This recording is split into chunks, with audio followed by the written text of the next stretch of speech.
Thank you for tuning in to the best parenting show on the internet, Post Daily Dose. It's the Post. It's the Post. It's the Post. The Post Daily Dose. It's the Post. It's the Post. It's the Post. The Post Daily Dose. It's the Post. It's the Post. Hey, good evening, Facebook family. Welcome to another episode of Post Daily Dose with me, your trusted parenting advisor, faithful guide, and servant on the healing journey. What's my name? Big Papa Brian+Post. Hope everyone is having a fantastic, magnificent Monday and that you've been super productive and super mindful and super present and super patient and super enlightened. How beautiful is that? Tonight on the Daily Dose, we are going to talk about bedtime problems with a 4-year-old. Had a question come in from one of our viewers, and it came in at the end of last week. So, Mom, forgive me if I don't remember your name right off the top of my head, which I do not, because I never have connection problems when I'm in studio, so I'm not even riding around, driving around. I was actually thinking about going to the park today because it's so beautiful outside, but I got wrapped up in a project, so I didn't get a chance to slip away. So here we are. Okay, so let's get into this. I'm going to read this question for you guys, and we're going to talk about it. It says, Hiya. I'm loving your YouTube clips and Facebook Live and wondered if you've done anything on bedtime. Our AS4, hello, Brenda, Manic Monday. Our AS4, I am assuming that means Adopted Son 4. I've not heard that acronym before, but that's pretty slick. Our AS4 has been home 2.5 years, which means you got him when he was about a year and a half. This is very important. So that puts him at close to 18 months old, which is full-on amygdala development. And still another 18 months out until we hit the hippocampal development. So probably a suppressed oxytocin response as well. So see, we kind of look at all of these things as we're reading questions, we start formulating. This is how Big Papa does it anyway. So 1.5, got him, hey Lisa. So 1.5, we don't know the exact history. The history can be very important, especially when it comes to sleep. Not so much that you have to know all the details of the history. It's just knowing that, if the child was adopted, the child's been in foster care, if the child was living on the streets, if the mom was a drug addict, if the mom was in a domestic violence situation, hey, Caitlin, then it's important to know that in pregnancy, in utero, your little guy, his circadian rhythms were all disrupted.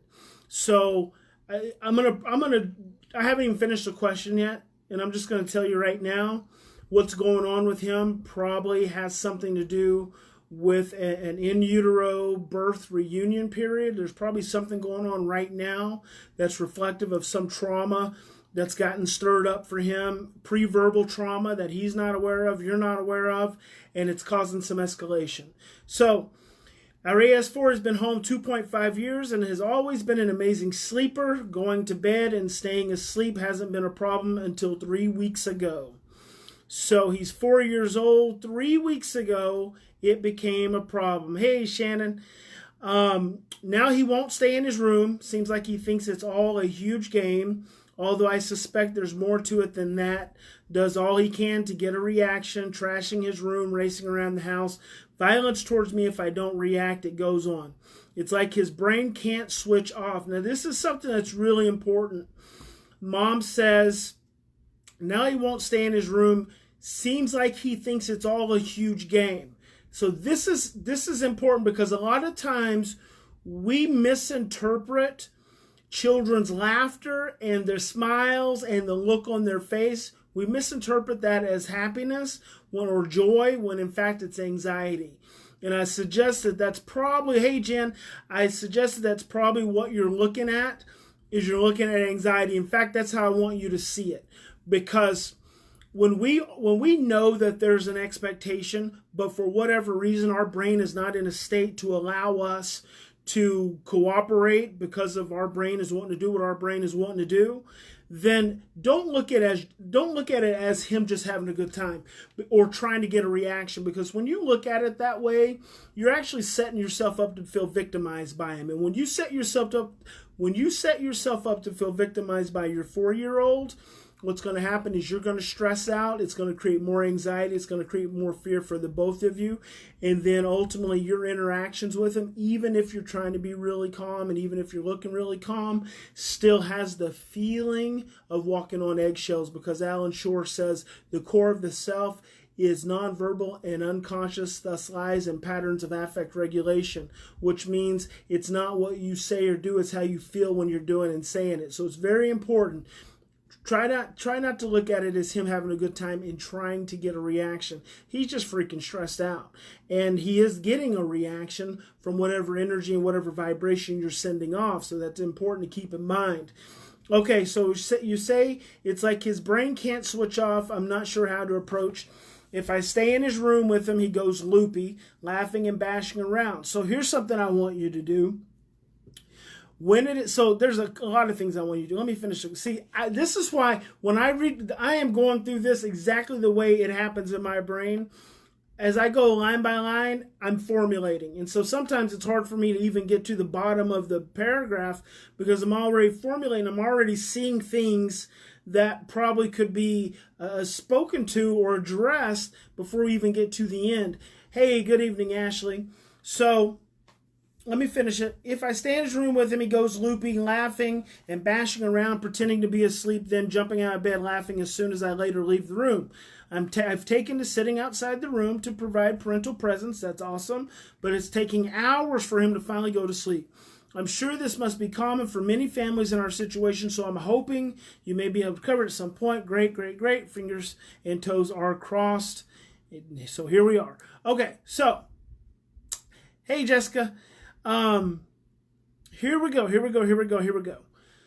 So we want to keep in mind brain development. Brain development is really important when we're talking about little guys, because his brain can hit stages. Now his brain's going to be developmentally delayed because of not a severe developmental delay per se. His emotional development is going to be delayed. Let me say that. His emotional development is going to be delayed based on his history. So you just compare a child that comes from a normal environment, the child that comes from, good, I'm glad this is going to be helpful for you, Angela. A child that comes from a normal environment versus a child who comes from a stressful environment. As the development is occurring, the child coming from a more regulated, consistent, predictive, nurturing environment, their development is going to go a lot faster. Now, physically, these two children still look the same, but their development is going a lot slower. So where this child, their brains may be full-on developed, their amygdala is full-on developed at 18 months. This child's amygdala could even have exceeded this normal child's amygdala development because this child's development, their amygdala is under so much stress early in life, so there's hyperdevelopment. So they may have exceeded this child's amygdala development. So finally at 18 months, this child's amygdala development comes online, but then their emotional development starts to pick up faster and faster and faster, and this one stays stuck. And so because this one is staying stuck, what happens is the stages of development as they occur, so 6 months, 12 months, 18 months, it's delayed. So at you've got him at 1.5 years, and so he's now 4. So you would think that the hippocampus comes on at 3, but for him, his hippocampal development may have just snapped in. I mean, some synapse could have just occurred in his brain that just went boom, hippocampus comes online, which is excellent because it's going to allow him to think more clearly and be able to operate a little more effectively in the situation of stress. But what that could also mean, and I don't want to complicate this for you guys, I'm just giving you scenarios to consider. What it could also mean is that now instead of going to sleep, because you said he's always been a good sleeper, see, some parents associate a child who goes to bed, goes immediately to sleep and sleeps all night as being a good sleeper, when in fact the child's brain is just reacting to stress. They go from a hyper-aroused state of stress to a hypo-aroused state of stress, and they just shut down from exhaustion. So the sleep is actually coming from an exhaustive state as opposed to regulated circadian rhythms. Very, very, very important. So the child, he could have been making it really easy on you all this time because you see him as being this really good sleeper. What is then happening is that he's not allowing you to help his circadian rhythms to regulate. He's still just operating out of exhaustion. So he goes from hyperactive to exhausted, hyperactive to exhausted. And then so you've missed that opportunity to create, even though you've created some oxytocin for him during this period of time he's been with you. But what could be happening for him is that his brain's hit this new stage of development where he's now relying on the regulation of his circadian rhythms to help him settle down for sleep, and he's having a really hard time doing it. So this is where what you're doing. So I'm just going to move into this a little deeper now. I want you to stop seeing all the loopy and the laughing and all the intentional trying to get you upset. I want you to see that as stress and anxiety. And I want you to see it as stress and anxiety and fear. Stress and anxiety and fear that he's unable to regulate effectively himself. Now, here's the challenge. You've got to regulate your brain. You've got to regulate your own anxiety because remember, you're going to be tired. It's going to be bedtime. So what we want to do is we want to start cutting off the television and all the electronics 2 hours before bedtime. We want to do some kind of bath time routine.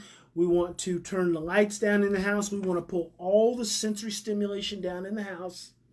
And then we want to get a book and we want to start reading a book to him in bed. Now, I don't know at what point the anxiety sets in, but at some point, he's going to start to amp up. That's okay. Keep calming yourself. This is a process. And it can be a very short-term process, or it can end up being a very long-term process. Calm yourself down. Pull yourself down.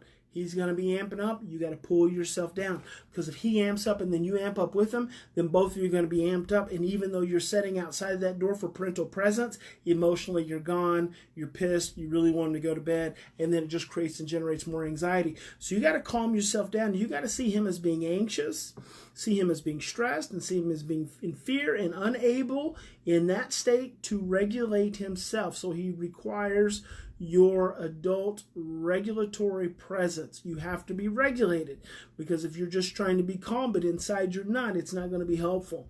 So instead of sitting outside of the room, I want you to stay in the bedroom with him. And don't ignore him. Just say, honey, I know it's really difficult for you to be able to fall asleep. And here's another thing I'd advise. See if he'll take a bottle. See if he'll take a bottle. Put some nice warm milk, a little honey in it, something a little bit sweet, not real sugary, but a little bit sweet, because what that does is it stimulates additional oxytocin. Read the book, hold him, feed him the bottle, and see if that also helps initiate a little bit more soothing. The number one key, though, is you've got to calm yourself. You've got to soothe yourself. Read the book, turn the lamps down. If he starts to escalate, just keep breathing and just say, honey, I know it's really stressful. Let's just work on calming our bodies. And if you need to get up, I understand. I'm going to lay here. We're going to work on calming our bodies. I'm still here. I'm not going anywhere. I'm not going anywhere. See, this is another little unconscious anxiety that starts to kick in for kids, especially when their thinking brain starts to come a little bit more online. Then they start to be able to be a little bit more obsessed about darkness and strangers. And again, you don't know what his history is. So you don't know what could potentially be getting stirred up for him at night that hadn't previously been there. But just because it hasn't previously been there doesn't mean it's not still there lurking in the corners waiting to get stirred up. So there's that. Keep working on that. Calming yourself, number one, creating more regulation around the bedtime routine, and then don't give up. If you need to take a break, if you've got a significant other that you could trade out with, trade out. This is a short-term investment for a long-term gain. If you can help him learn to regulate through this over the next, I'm going to say 2 weeks to 30 days, he'll go right back to sleeping as well as he did before. But this time it's because you're helping him to really regulate around sleep and really helping him to soothe. Now, the other thing I would mention is probably a baby monitor. Because if there's any anxiety around you leaving, which that's common with adopted children, then you tell him if he wakes up, all he's got to do is just call your name and you'll come lay back down with him. right? That's very important. The child has the baby monitor. You practice it. You lay down. This is a hard one. Lay down in bed with him until he falls asleep. This is more sacrifice, but I'm telling you, this sacrifice will pay off magnitudes over time. Myself and the mothers of my children, my two daughters, we've all practiced this, laying down with our children until they go to sleep. If they wake up in the middle of the night, I would go back in and lay back down with them, or their mom would go lay back down with them, and they just sleep so much better now. So make the investment in the time. I know it can be disruptive, but you're a parent, and that's what we're here to do. We're here to teach our children until they are mature, and when they are mature, they will not stray from what we have taught them. So invest that little bit of time there. Lay back in the bed, read the book, turn the lamps down, turn the lights down, breathe. Help him get in touch with his body. Consider the bottle. Bottles can be very, very effective. And I know he's 4 years old, so you're thinking he's 4, he doesn't need a bottle. You'd be surprised if there's an early developmental stage. Remember, he's been with you since he was 1.5 years. So we don't know what that first 18 months look like. And in fact, I just did my Instagram, my 60-second parenting today on Instagram. John Bowlby says that the first 3 years of our life establish the blueprints for all of our future relationships. So the first, 15 months of his life, 18 months of his life before he came to you has already laid down some working blueprints for the rest of his life. So there's a lot of repair and there's a lot of absence that could be, that needs to be made up during that period of time. So I think that's about it. Give it a shot, see how it goes. Remember, in any given situation, we always have two choices.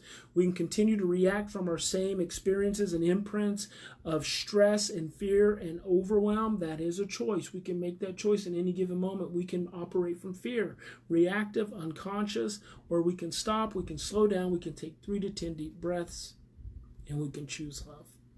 God bless you. Big Papa loves you. I pray for each and every one of you that that at night your homes are just a haven of peace and relaxation and comfort and satisfaction and security, and that you wake up in the morning refreshed, restored, re-energized, and made whole to your loving self. We'll make tomorrow a fantastic day. We'll see you tomorrow.